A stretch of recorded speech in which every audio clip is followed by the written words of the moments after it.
no he podido enviarles la charla grabada por motivos técnicos.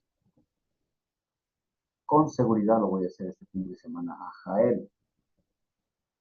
Esta es una enfermedad o un tema muy interesante que normalmente deberíamos conocer todos los médicos, que forma parte de inclusive la cultura general, que es justamente las enfermedades ocupacionales que afectan las vías respiratorias.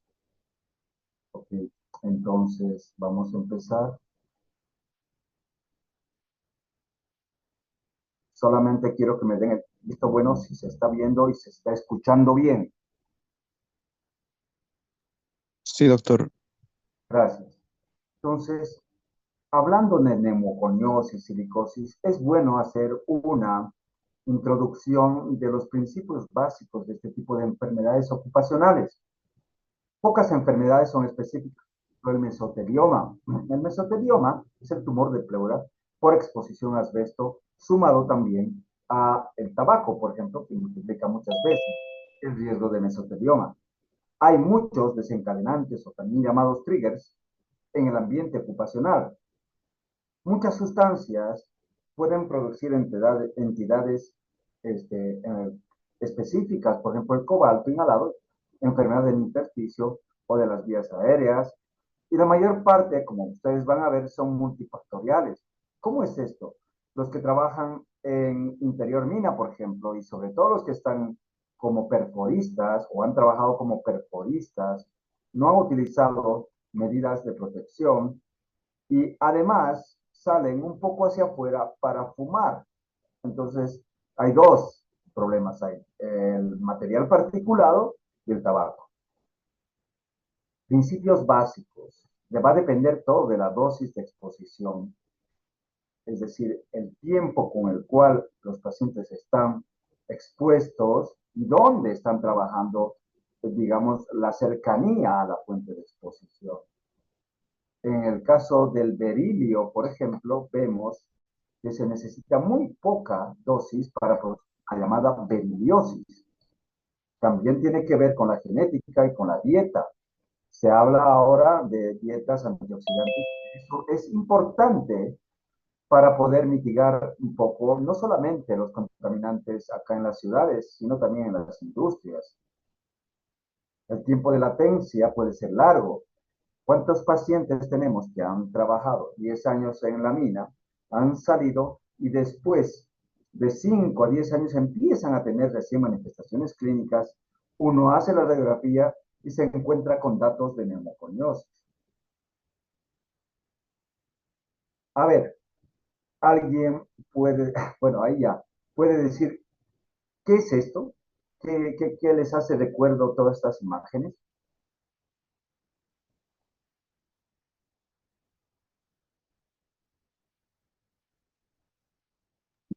Del atentado del 11 de septiembre. Del 9, del 9-11, ¿no? Perdón, es del 11 de septiembre, tienes razón.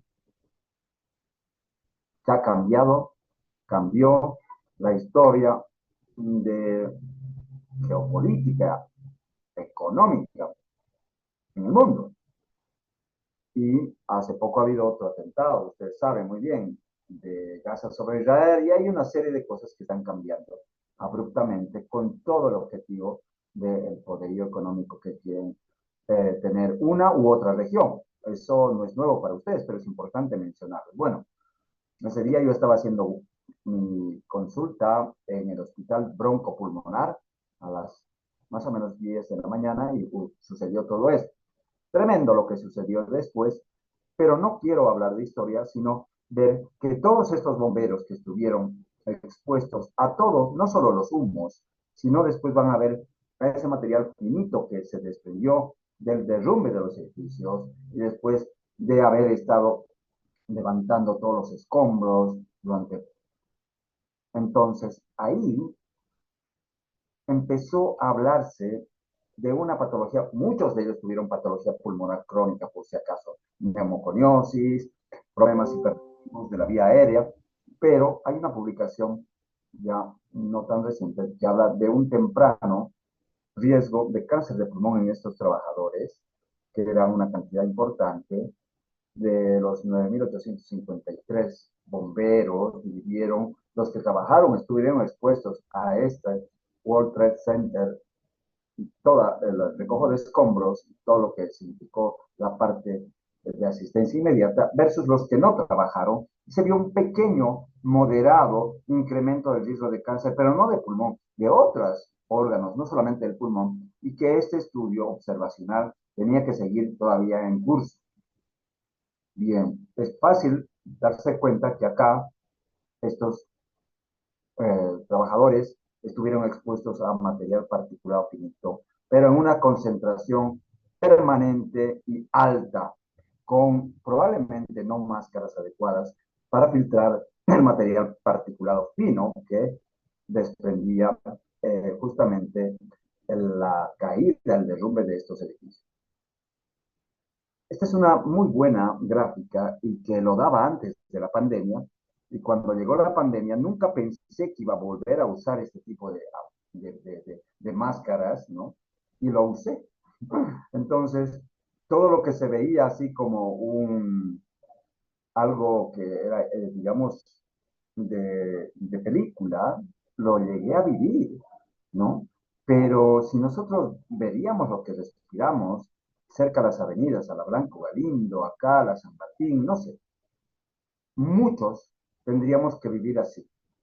Bueno, el barbijo es una forma de utilizar y mitigar, pero es una forma, para mí, fatua, en el sentido que no estamos yendo a atacar lo que realmente es la contaminación, no solamente de las ciudades, sino también en las fábricas.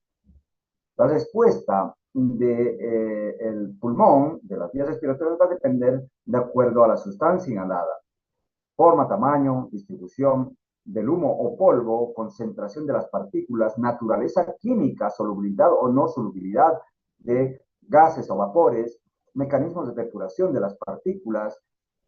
Una persona que tiene alcoholismo o fuma o vapea no va a poder limpiar habitualmente la gran cantidad de partículas que están respirando permanentemente. Y si ustedes han sido observadores en esta última semana, ha cambiado un poco la temperatura. Bueno, la diferencial está alta, pero me refiero un poco a la humedad y ha empezado a verse un smog de la ciudad. Y eso ha traído a muchos problemas que parecen ser resfríos, en realidad son rinitis inflamatorias por exposición a todos estos gases y polvos, que bueno, podríamos verlo. Duración de la exposición, susceptibilidad individual. Entonces tenemos estos cuatro propiedades de lo que vamos a respirar: intensidad, susceptibilidad individual y duración. A ver, el material particulado PM10 micras puede ingresar a la vía respiratoria, pero queda atrapado en generalmente la vía aérea superior. Tanto los cornetes, los pelitos que tenemos llamados vibrisas, el clearance mismo que tenemos ahí arriba, el mecanismo tusígeno logra, junto con nuestros sóplidos, ir depurando estas partículas. Pero partículas menores a 10 logran ingresar tranquilamente, por más de que tú tengas indemne, todo esto, tu mecanismo de defensa de vías aéreas superiores, y ni te digo qué es lo que pasa con las partículas 2.5 micras.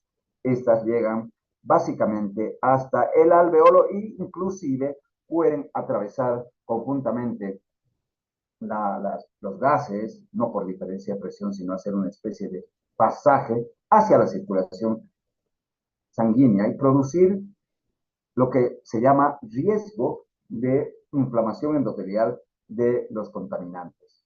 Por estos pacientes no solamente tienen problemas, sobre todo en las ciudades, por la contaminación de material particulado, en las fábricas y sobre todo acá, donde estamos hablando en las ciudades, tienen mayor incidencia de problemas cardiovasculares, hipertensión, arritmias, entre otros.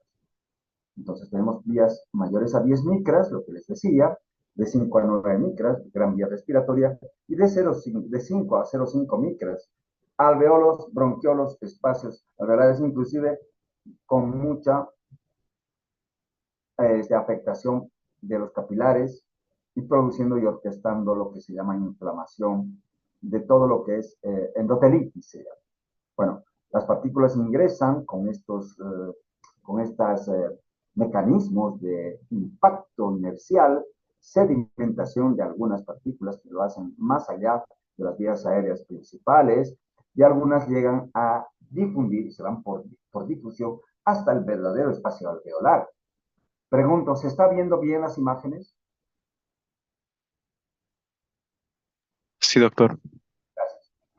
Entonces, estas no son visibles pues al ojo humano. Imagínense, estas para menos de 10 micras no las vemos.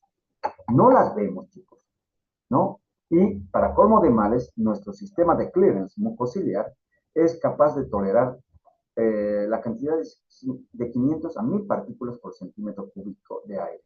No más.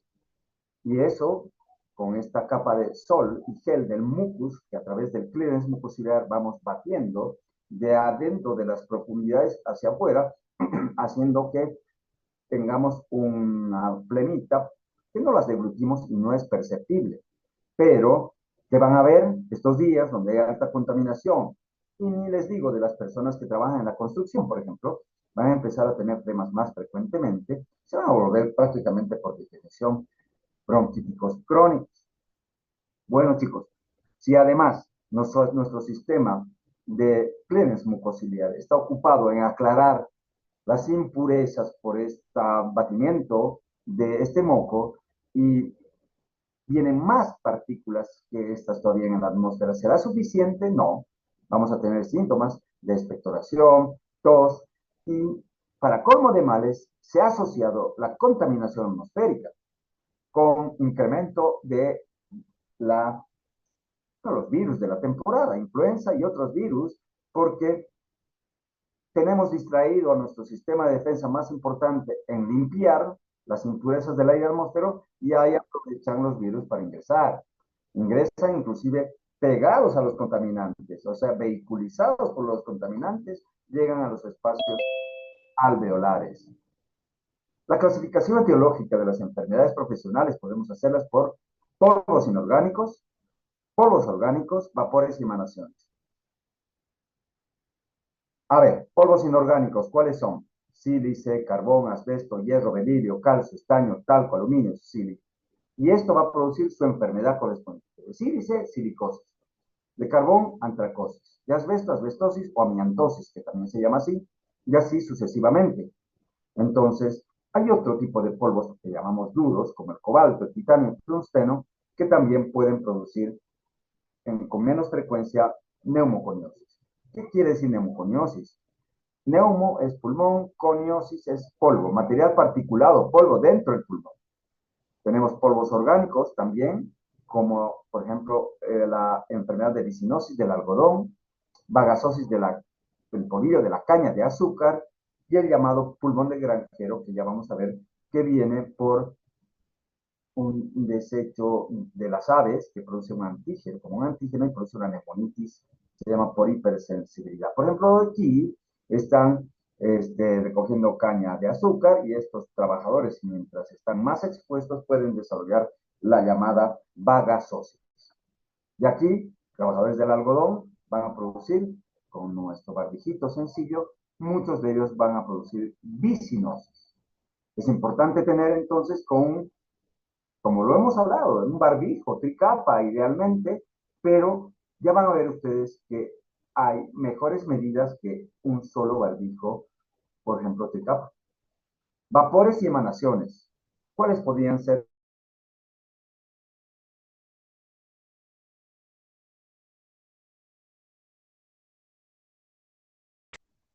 ¿Estoy bien? ¿Algo ha pasado? Creo que me he salido. Hola. ¿Algo ha pasado acá? Se desconectó temporalmente, doctor. Ya, voy a volver a presentar. Perdón, chicos. Ya. ¿Me dicen si se está viendo para continuar? Sí se ve. Ya. Entonces, en el caso de los vapores y gases, que son diferentes, los gases no pueden volverse, una vez que se han puesto en este estado gaseoso, no pueden volverse líquidos. Sí, los vapores pueden volverse líquidos cuando entra en un punto de saturación. Los gases hidrosolubles, más hidrosolubles, como el cloro, amoníaco, dióxido de azufre, que es parte de los contaminantes, y cloruro de hidrógeno, se disuelven en las vías aéreas causando mayormente un proceso irritativo de la vía aérea superior. ¿Qué producen? El síndrome reactivo de la vía aérea, es decir, una sensación asfíctica de que se te cierra la garganta, empiezas a toser, te da una especie de tos intensa. Pero otros menos solubles, como el dióxido de nitrógeno, ozono, fosgeno, ¿ya? No se disuelven hasta que ingresan a la vía respiratoria y ahí pueden producir más bien bronquiolitis o edema pulmonar. Y es peligroso porque tú lo estás respirando y de pronto en una fábrica, en un accidente, puedes tener directamente edema pulmonar. Entonces la diferencia entre gas y vapor suele ser diferente, ¿ya? Y que justamente les decía que un gas que si bien está en un estado, digamos, suspendido en el aire, estas moléculas, una vez que se los comprime isotérmicamente, nunca llegan a pasar a estados líquidos. En cambio, un vapor sí, en el mismo, digamos, estado de compresión isotérmica, puede pasar a un estado líquido. El amoníaco, que se utiliza sobre todo en fertilizantes, y hay otras fábricas más que ya lo vamos a decir, a alimentos para animales, en branqueadores en pequeña cantidad, en el uso doméstico. Aquí vemos la industria agrícola, la manufactura de plásticos, fertilizantes, refrigeración y en mínima proporción los limpiadores caseros pueden producir en una alta solubilidad y pueden producir una verdadera quemadura en ojos, en piel, etcétera, pero sobre todo en vía aérea superior, produciendo, si es que pasa a las vías respiratorias superiores, una bronquitis, una neumonitis peribronquial, no edema pulmonar, una neumonitis intersticial. Y aquí tenemos la relación dosis de amoníaco versus manifestaciones clínicas y las concentraciones en partes por millón que se colocan habitualmente en las fábricas, ¿no? Y fíjense que más de 1500 puede producir edema pulmonar y laringoespasmo. Es decir, pueden producir, mientras mayor concentración en partes por millón, realmente puede ser grave y fatal en algunos casos. El ácido sulfúrico, que está en muchas industrias también, la inhalación puede irritar el pulmón causando falta de aire y también el edema pulmonar. Es decir, el ácido sulfúrico es usado en muchas fábricas para productos químicos fertilizantes, algunos explosivos de nitrato, fibras, tintes. Se utiliza mucho en las curtiembres, ya pinturas, papel, pegamento, fábricas de plástico, etcétera, y pueden producir más que una crisis asfíctica de vía aérea superior, directamente un edema pulmonar. Tenemos que tener esto justamente ahí presente en todas las fábricas, ya lo van a ver, el rombo de seguridad, donde una sustancia tiene riesgo para la salud, de 0 al 4, es inflamable, reactivo y corrosivo. Si son oxidantes, ácidos, alcalinos, etc. Y también hay, cuando se produce, digamos, riesgo de inhalación de ácido sulfúrico, todo un protocolo para poder asistir en caso de primeros auxilios de intoxicación. Bien, eso con respecto a vapores y con respecto a gases. Con respecto a polvo, ya les dije que neumo es pulmón y conis es polvo, es el depósito de material particulado en las vías respiratorias y en el parénquima pulmonar, producida por inhalación de las mismas. Las finas partículas suspendidas en el aire, ¿no? Pueden ser, ya le he mencionado, vegetal y mineral. Ya hemos hablado algo de los orígenes animales, donde producen más bien un tipo de inflamación llamado asma bronquial, son sensibilizantes. También están vegetales y están minerales que se producen sobre todo en procesos industriales. El polvo, por ejemplo, está en cualquier tipo de trabajo, cepillado, tallado, carpintería, bah, es más, está a la construcción de los edificios, cemento en la excavación de los edificios, textiles, etc. Mismo, vuelvo a repetir esto, todo va a depender de la concentración, tamaño de las partículas, tiempo de exposición, susceptibilidad individual, lo llamada epigenética, antecedentes patológicos previos. No es lo mismo un paciente que fuma, un asmático o que ya tenía algún problema cardiovascular previo que uno que no lo tiene, y también de la composición química del material inhalado. Tres factores como en las infecciones, ¿no? Tenemos el medio ambiente, el huésped y en el caso aquí del agente patógeno, la partícula. Todo esto va a depender si mi ventilación es adecuada, si mi espacio es reducido y si estoy usando equipo de protección personal. Hablando de la silicosis, que no es propio de la mina, es la inhalación de cristales de dióxido de silicio, y fíjense ustedes que es el segundo elemento de la naturaleza más presente en la corteza terrestre. Tiene tres formas: el cuarzo, cristobalita y trinidad, como sílice libre. El óxido o dióxido de silicio es una forma cristalina, tal vez la más importante y la que más desarrolla la enfermedad. En cambio, el cuarzo trinidita y la cristobalita sílice no lo es tanto. Hay límites de exposición, que no es importante mencionarlo, sino para todos los que trabajan y los que están encargados de la seguridad personal de las, en este caso de las minas, y las profesiones de riesgos, la minería, la pintura, cuando realizan túneles, en las canteras, ladrilleras, fundiciones, limpieza de edificios con chorros de arena, industria de cerámica. Y ahí estamos, la exposición con su protección y una serie de fábricas de túneles, fundición de metales, minas, etc. ¿Qué produce silicosis? ¿Qué es la silicosis? Es una enfermedad fibronodular que predomina, esto es importante, en los lóbulos superiores. Lesión característica histopatológica, un nódulo silicótico. ¿Cuántas veces muchos doctores que no conocen la presentación nodular pseudotumoral de la silicosis creen que es una neoplasia? Que de hecho también puede haber una superposición, pero cuando uno biopsia encuentra una lámina de colágeno concéntrica como en cáscaras de cebolla y una zona central sin células donde pueden verse, si se hace una tinción birefringente, el sílice. Pueden haber macrófagos y células plasmáticas. Más o menos así. La partícula de sílice inhalada es fagocitada, transportada por tejido linfático, como lo hacen todos nuestros macrófagos.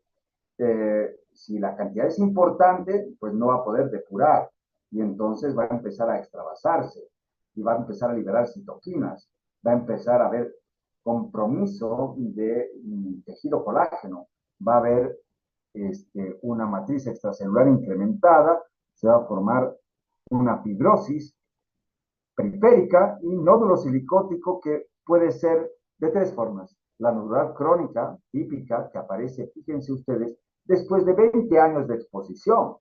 La acelerada, que aparece rápidamente a los 5 años y a 15 años.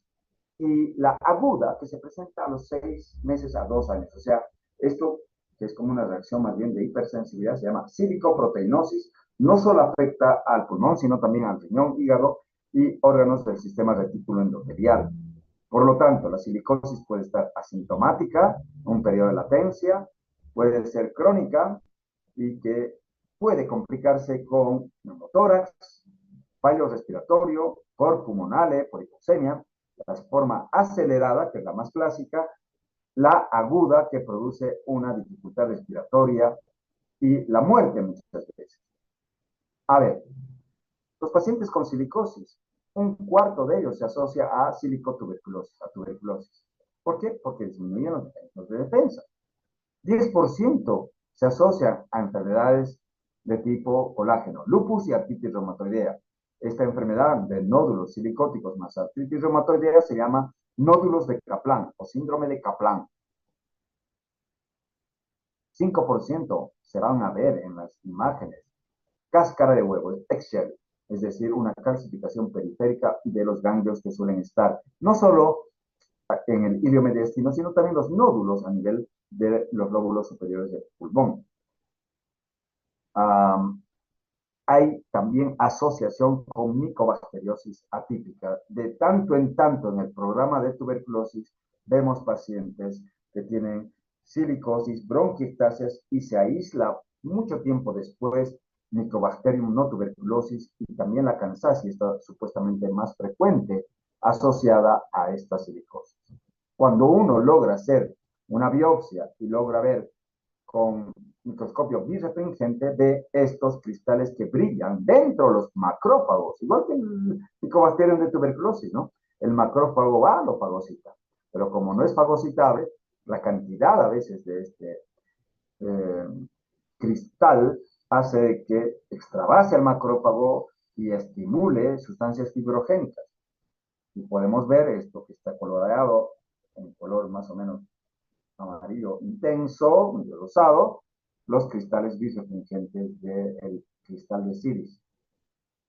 Los grados radiológicos van a depender de las sombras que puedan ser clasificadas. Hay varias clasificaciones, les voy a pasar por cultura médica, la clasificación de la Organización Internacional del Trabajo, pero esto es lo que mayormente se anota. A, cuando hay sombras radiológicas que al agruparse no exceden al equivalente de un tercio del pulmón. B, cuando ocupen un campo pulmonar, es increíble. Y C, cuando es prácticamente confluente y están tocando lóbulo superior, lóbulo medio y lóbulo inferior de ambos campos pulmonares. Veamos esto. Fíjense ustedes que tienen unos nódulos acá, ¿no? Unos ganglios enormes, muchos de ellos calcificados, ¿ya? Que forman parte de una silicosis con nódulos calcificados también, que están localizados, yo diría, en 2/3 partes del pulmón. Si yo quiero clasificar a esto, pusiera como sombras A versus B. A versus B, siempre y cuando esto estuviera, no fueran cavitaciones que sí parecen. Pero bueno, hay múltiples imágenes que nos hacen pensar que esto se trata de silicosis. Esto, por ejemplo, que sé que la placa no es buena, antes las placas no eran buenas, esta está muy blanda, por ejemplo, muestra nódulos silicóticos confluentes que están tocando, yo creo, 2/3 partes del pulmón. Característicamente esto es lo que se ve. Compromiso de 2/3 partes superiores y respeta las bases. ¿Esto por qué? Por el impacto y la sedimentación del sílice que se localiza principalmente en las vías aéreas grandes y sus parénquima aledaño. Y vemos otras que inclusive parecen edema pulmonar, puñadas de mariposa. Esta es una linda placa porque es una placa nuestra, donde se ve estas masas silicóticas localizadas parailiares, que son parte de ganglios y parte de parénquima pulmonar. La diferencia entre nódulo y masa es el diámetro. Nódulo hasta 3 centímetros, masa más de 3 centímetros. Ambas pueden estar presentes, están preferentemente localizadas en los 2/3 pulmonares, respetando las bases pulmonares que se las ve inclusive sobredistendidas porque por estos nódulos hay estenosis bronquial. Y cuando uno hace anatomía patológica, puede ver todos estos nódulos o masas silicóticas con este gran conglomerado de color negro prácticamente que está produciendo estenosis o lo que llamamos broncoestenosis extrínseca. Voy a pasar rápidamente esta clasificación radiológica del primer estadio, que se llama simple, el segundo estadio, que afecta más o menos 2/3 partes, que podría ser la forma acelerada, más de 5 a 15 años, la forma avanzada, que es crónica, que es el tercer estadio, y la forma aguda. La Organización Internacional del Trabajo, ¿ya? Clasifica esto de acuerdo a la calidad de la placa, las comorbilidades asociadas, cómo está afectado la pleura y cómo está afectado el parénquima. Y lo voy a pasar rápido porque es moroso.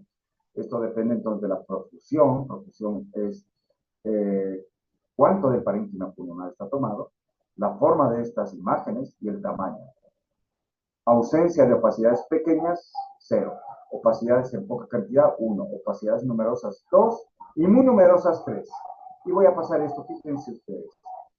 12 categorías, 0, 1, 2 y 3, de acuerdo a si hay o no hay este tipo de profusión.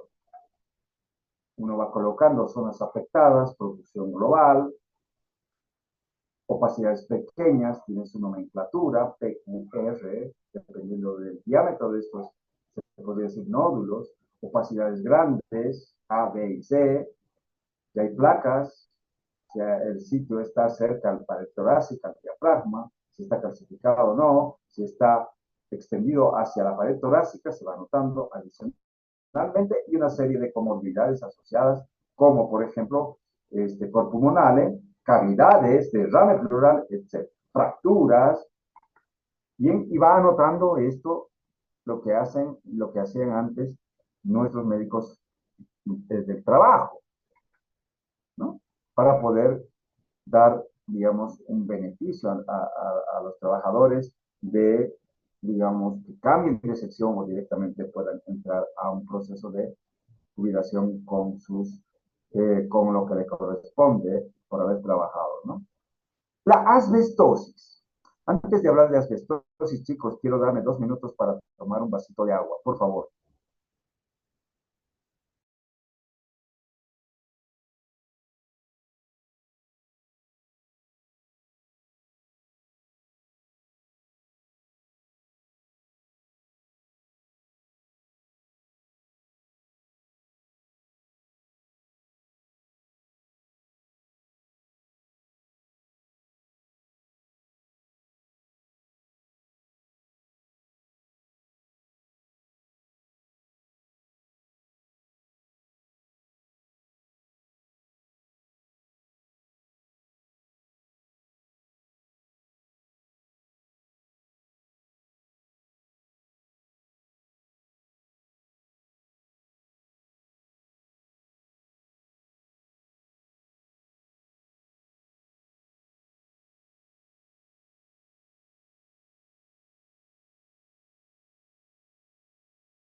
Muy bien, continúo hablando de algo que también es importante, tal vez lo era mucho más importante años anteriores, pero en nuestro medio debe seguir siendo prevalente, que es la asbestosis o amiantosis, donde, fíjense que esto es un dato reciente, aunque no crean, en Estados Unidos hasta más de 1 millón de personas están expuestos a asbesto porque trabajan en la industria de la construcción, renovación y demolición de edificios, que es algo, una práctica bastante común allá. El uso de asbesto se utiliza en los entretechos, se utiliza en los pisos, ¿ya? Y este asbesto pertenece a la familia de los silicatos hidratados en forma de fibra. Es un mineral en forma de fibra que tiene una cualidad importante. Primero quiero saber si estamos saliendo bien. Sí, doctor. Sí, doctor. Entonces vemos que es resistente al calor, al fuego, o sea, es estupendo, resistente inclusive a ácidos y álcalis, y por lo tanto se utiliza en muchas de las industrias. Estos silicatos hidratados de magnesio vienen habitualmente en forma de algunos colores, ¿no? Estoy ya en la mineralogía. Anfíboles es blanco, crocidolita es esto azul, amosita marrón, y hay otros, antofilita, tremolita y actinolita. Podemos ver algunos de los tipos de asbesto. Los tipos de asbesto que realmente nos interesan, ya vamos a ver, son la serpentina y los anfíboles. El crisotilo, que es el que se utiliza comercialmente, 93%, tiene una forma impresionante aerodinámica que permite ingresar al espacio alveolar una vez que está suspendida en la atmósfera.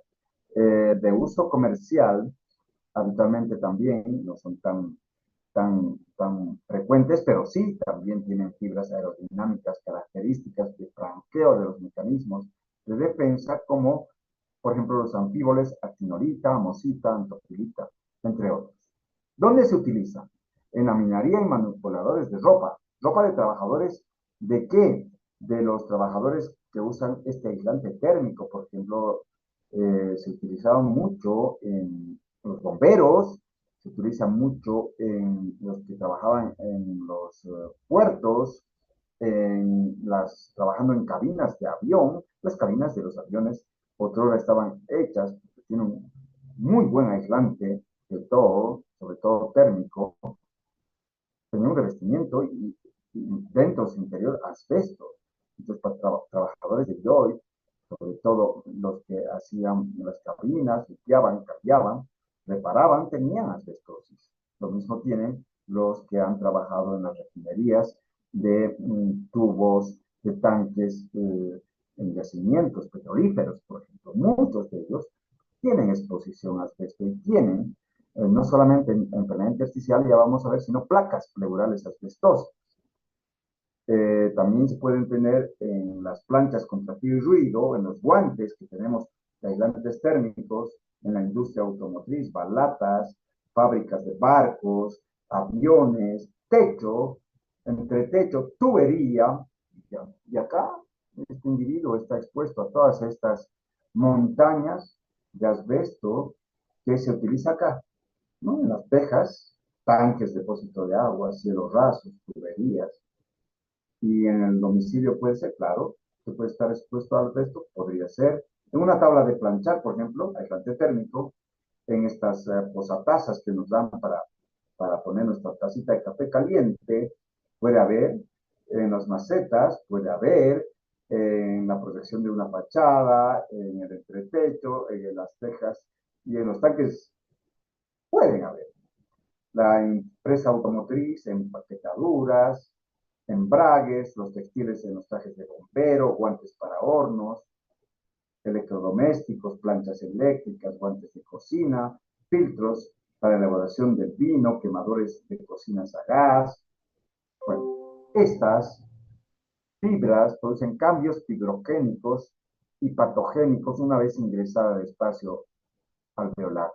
Interactúan, como son macromoléculas, con muchas células, pero generan sobre todo los radicales libres de oxígeno, que van a, en definitiva, producir un tejido, una formación de tejido colágeno que puede producir fibrosis y cáncer. Por lo tanto, el asbesto es genotóxico y carcinogénico. ¿Qué enfermedades produce? El pulmón cicatrizal, que se llama long scarring de asbestosis, que tiene una característica. Se parece a la fibrosis, pero los volúmenes pulmonares están conservados. Produce cáncer pulmonar, cáncer pleural llamado mesotelioma, placas pleurales calcificadas o no, que son benignas, pero podrían transformarse en mesoteliomas. Y hay una enfermedad que parece tumor, que es un pseudotumor, que se llama telestasia de onda de Klesowski. Les hablé de cáncer, pero también puede ser cáncer de colon, estómago, esófago, es decir, lo que estuvieron expuestos los trabajadores del World Trade Center, que seguramente inhalaron mucho asbesto. Característicamente, esta fibrosis afecta a los lóbulos inferiores, la periferia, puede haber lo que llamamos panal de abejas y si uno biopsia puede encontrar fibras de longitud de 50 micras. Acá podemos ver un paciente con volúmenes pulmonares ligeramente conservados, un aumento leve del tejido intersticial. Acá ya es mucho más avanzado el tejido intersticial con retículo, inclusive formando panal de abejas periférico y basal. Cuando uno hace una tomografía, ve dónde están las flechas. Esto que se llama básicamente panalización, panal de abejas. Peribronquial también puede haber un intersticio engrosado en los bronquios principales y cuando uno hace biopsia puede encontrar, ya sea en el lavado, esputo o en el mismo biopsia de pulmón, los llamados cuerpos de asbesto, que es en realidad un cuerpo de teñido así oscuro, que se llama cuerpo ferruginoso. Y que si uno utiliza microscopía refringente o birefringente, se ven como estos cerillos, ¿no? Así amarillos dentro de los macrófagos, de color también así refringente. Este es el cuerpo ferruginoso dentro de un macrófago. Y esta es una biopsia, una autopsia en líneas generales de un paciente que falleció por scarring lung, es decir, una fibrosis asbestosa. Las placas pleurales, se puede ver esto que está aquí con la flecha, que es el signo de la vela derretida. Es como que si hubiera algo que estuviera chorreando por delante, son unas de giro vertical inclusive, que no, ¿qué es esto? Parece hasta un artefacto, y al otro lado también se ve, pero cuando uno hace una tomografía, también se puede ver periféricamente estas imágenes que parecen continuidad de la clasificación de los cartílagos condrocostales, y no es nada más que la superposición en una placa de tórax PA de esto que son placas pleurales calcificadas. Cuando uno pregunta a su paciente la exposición, y a uno se queda tranquilo, pero tiene que hacer seguimiento. Las placas pleurales calcificadas muy pocas veces pueden transformarse en mesotelioma.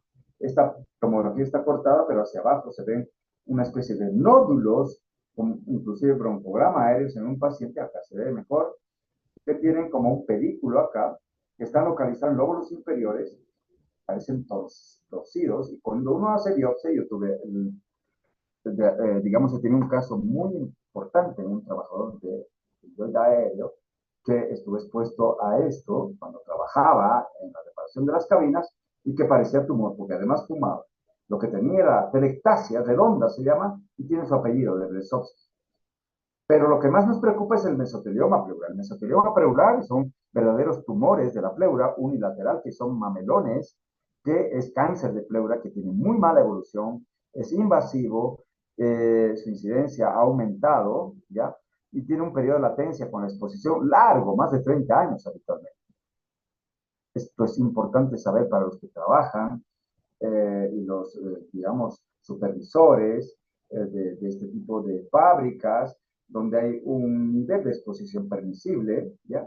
Y hay que tratar de, cuando el paciente o el trabajador está expuesto a esto, no tratar de que ya el paciente no trabaje en esta área, en este área. Entonces, cuando hablamos de cáncer ocupacional, tenemos que hablar que hay sustancias carcinogénicas. Aparte del asbesto, el arsénico, el bisclorometiléter, el cadmio, el cromo, el sílice cristalino también puede producir la mostaza, el gas mostaza, níquel, el gas radón. Esto del gas radón es importante. ¿Por qué? ¿Dónde está? Se presenta habitualmente en las grandes excavaciones. ¿Cómo es esto? Ustedes han visto la cantidad de edificios y mega edificios que tenemos en la ciudad y en muchas otras ciudades. Pues todos estos trabajadores tienen una exposición, los que trabajan con la retroexcavadora, en gas radón, por si acaso. Entonces, eso es importante para prevenir a estos trabajadores, no solo de la coniosis, sino también del cáncer ocupacional. Cáncer ocupacional y asbesto está relacionado, fíjense en este riesgo muy interesante, en este cuadro, donde uno que no está expuesto tiene un riesgo no cero, pero si está expuesto al asbesto, tiene 5 veces más de tener, digamos, cáncer pulmonar que la población en general. Si además de estar expuesto, fuma, tiene 10 veces más, es decir, si fuma tiene 10 veces más de hacer cáncer, ¿no? Pero si tiene asbesto, exposición a asbesto y fuma, tiene 50 por 90 más riesgo de tener cáncer de tipo pulmonar y también mesotelioma. Por lo tanto, la Organización Mundial de la Salud ha proclamado la prohibición absoluta del uso de asbesto. 40 países en el mundo no la usan.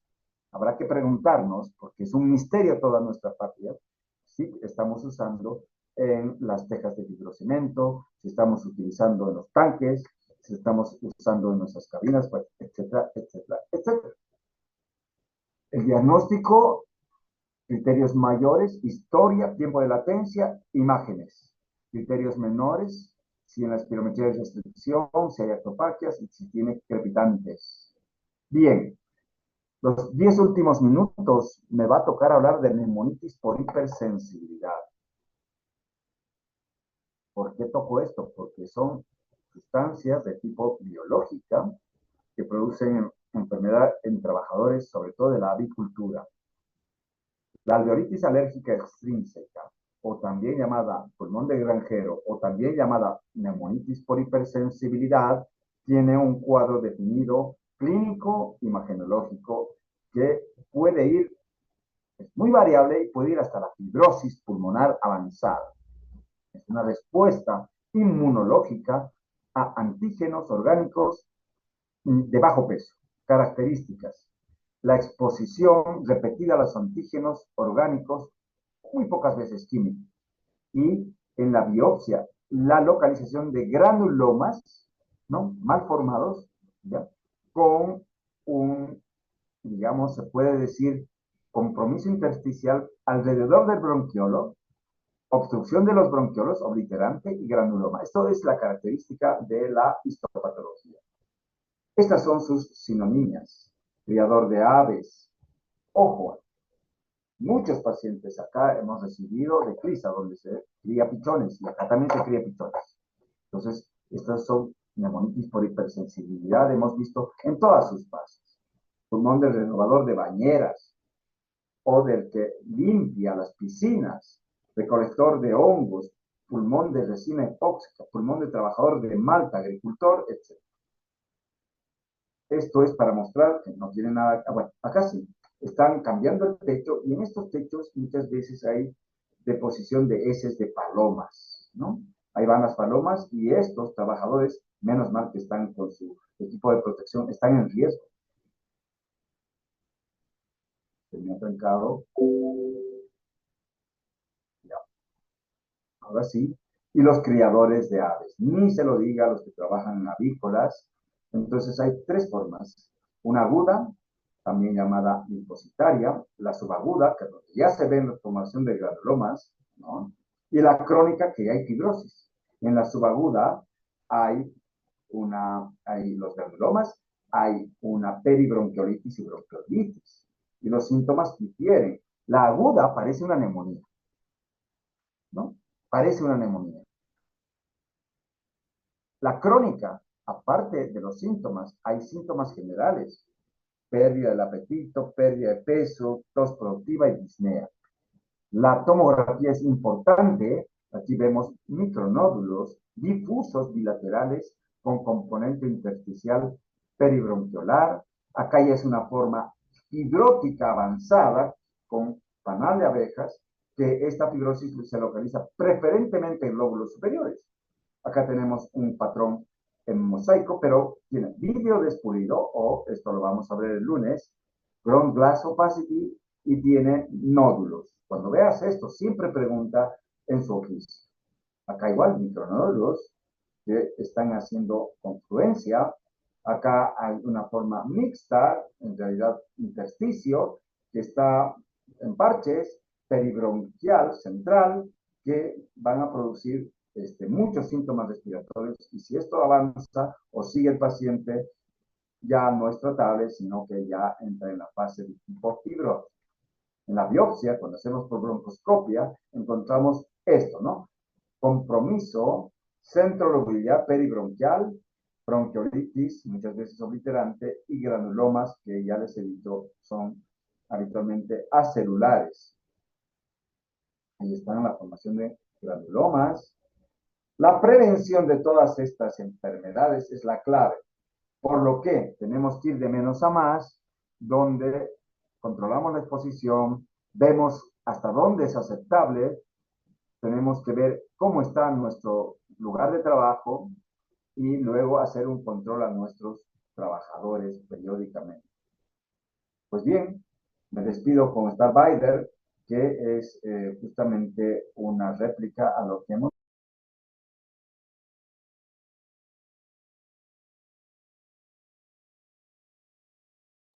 Perdón, ¿se ha hablado lo que yo he hablado? ¿Se ha escuchado lo que he hablado o estaba cerrado mi micrófono? Se escuchó, doctor. Ay, me asusté, porque, bueno, ahí lo vieron a Starbider, que les decía, nos hemos visto así muchos con nuestro virus, asesino invisible, junto con el miedo, ha hecho de que cosas que yo pensé que en la película solamente íbamos a usar, lo he usado durante varios años por este virus, que ahora parece haberse vuelto un Virix, porque en realidad eso parece haber sido, ¿no? Es mucho menos que la influenza y síntomas muy leves, sobre todo en pacientes vacunados y inmunocompetentes. Chicos, nos vemos el día lunes y yo en la semana les prometo pasar a través de Jael la grabación de las bronquiectasias que por problemas técnicos no lo he podido hacer. Tengan buenas noches. ¿Tienen preguntas? Perdón.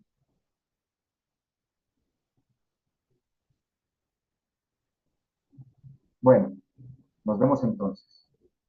Buenas noches. Gracias, Gracias, doctor. Hasta doctor. luego. Buenas noches.